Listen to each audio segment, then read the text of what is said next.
On March 24th, 2021, what seemed to be a normal day of work turned out to be a day of void and bleakness for 20-year-old Khanice Jackson's family and loved ones. Jackson, who was one of the most admired young ladies in her community of Portmore, set out for work early that Wednesday morning. This was her regular routine as she usually tries to catch a vehicle to get to work as early as she could. Khanice was an accounting clerk who loved her job and still even had better plans to further her studies and career path. She would eventually reach the bus stop in her community where she would get a ride to work. But little did she know that would be her last lift.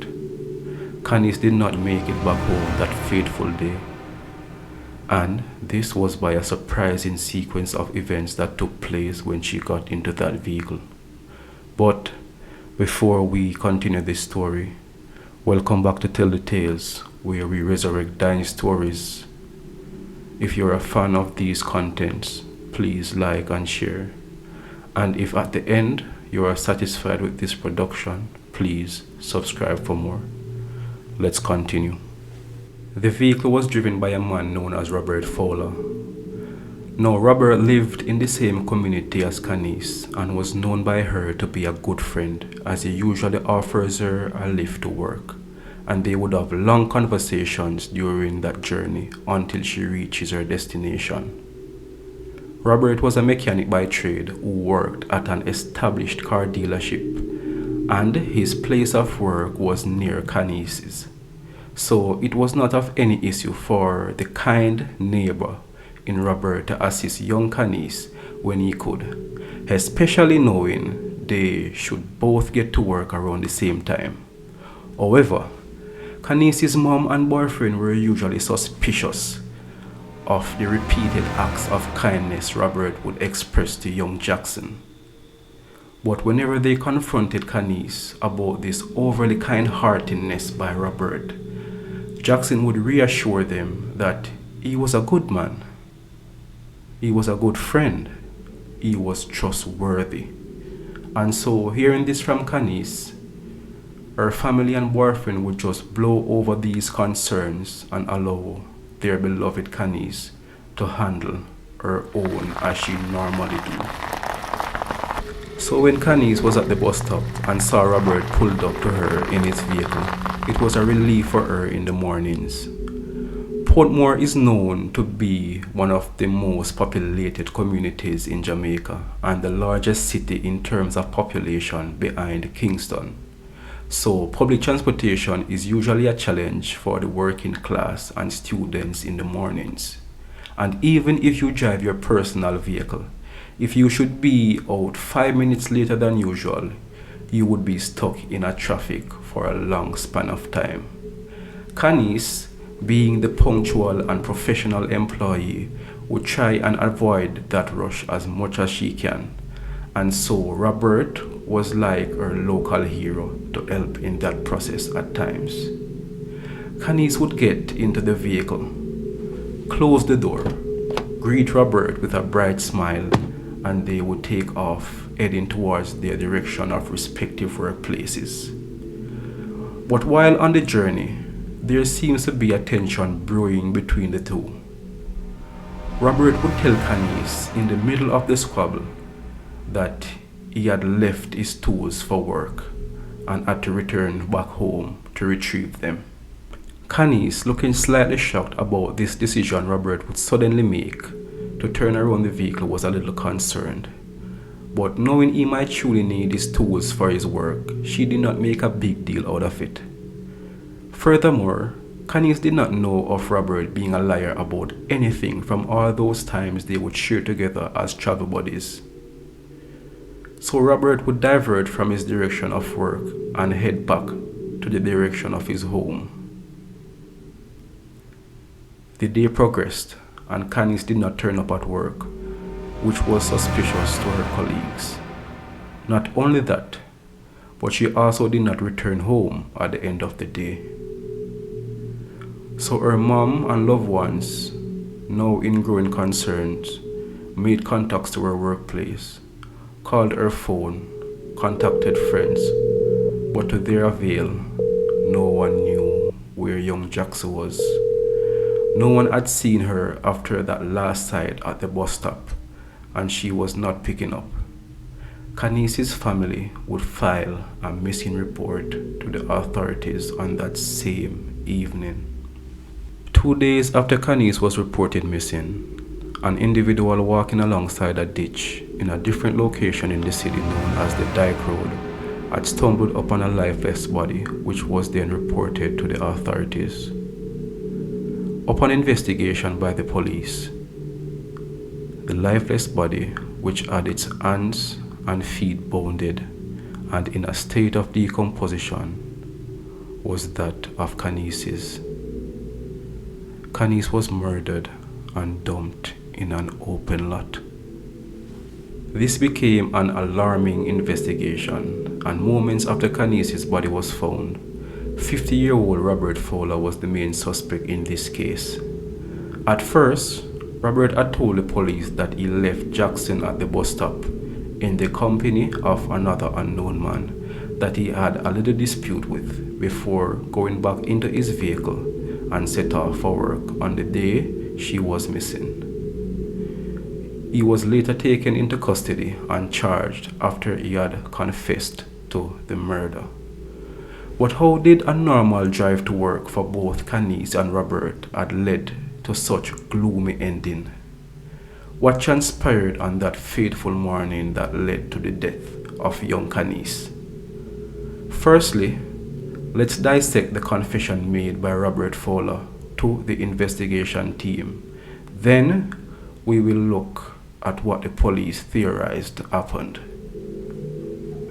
According to Robert, when he picked up Khanice that morning around 7 a.m., when she got into the vehicle, she confronted Robert right away about a promise he had made to her about 3 weeks prior.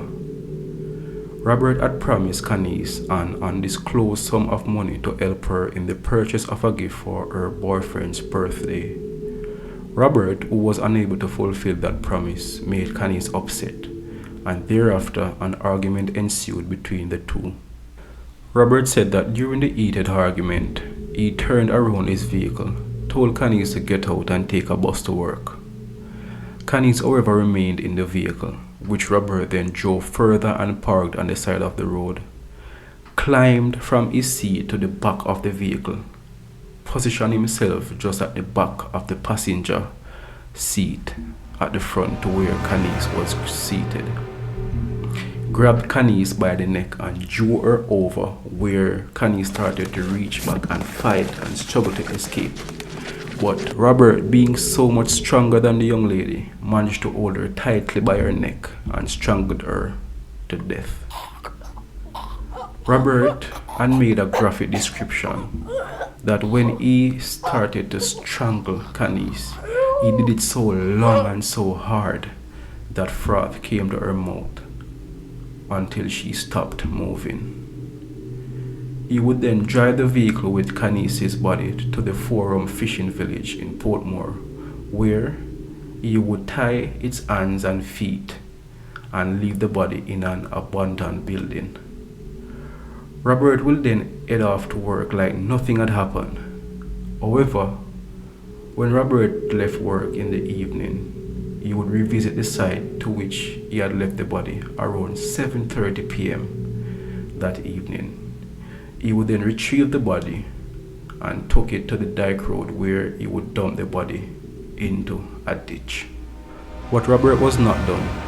To hide the evidence, Robert claimed that the following morning he would drive to Crossroads Market in Kingston, about 40 miles from his home, where he would find a random garbage bin and empty items from Khanice's handbag into it. But this was the account of the 50-year-old killer. However, the police had a different twist to what had happened on the day Khanice lost her life. When Robert picked up Khanice the morning of the incident at the bus stop, he lured her to his home under the guise that he had left one of his tools for work. The dispute started when Khanice reached his home. Now, no details were given to what the dispute was about, but there seems to be a struggle by Khanice before Robert would strangle her. There were speculations that Robert tried to assault Khanice in a sexual manner, and she was not having it, to the point where she would start to fight to escape, leaving scratches on the 50-year-old's back. He would then leave her body at his house, head back to work, then returned after work to dispose of her body. The forensic team would carry out a search at Robert's house to find evidence linking him to the murder.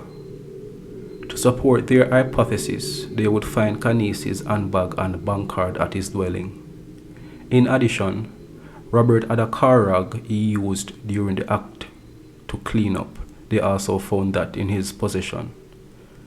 The police would later discover scratches on his back because of the struggle that took place during his brutal acts with Khanice. Robert would be sentenced to 22 years and 11 months after 2 years in lockup. That means he wouldn't be eligible for parole until he is 74 years old. But the story was not yet completed. When Robert Fowler's photograph was first circulated on the internet 2 days after he killed young Khanice, people in Jamaica immediately recognized him, linking him to a similar act he carried out years ago in a same Portmore community. Robert would allegedly strangle a woman by the name of Natalie, who died on her way to the hospital. He would then flee the community, only to return years after that crime. However, when the matter was reported to the police, there was no substantial evidence laid against him, so he was free of any charges. So Robert could have been a serial killer.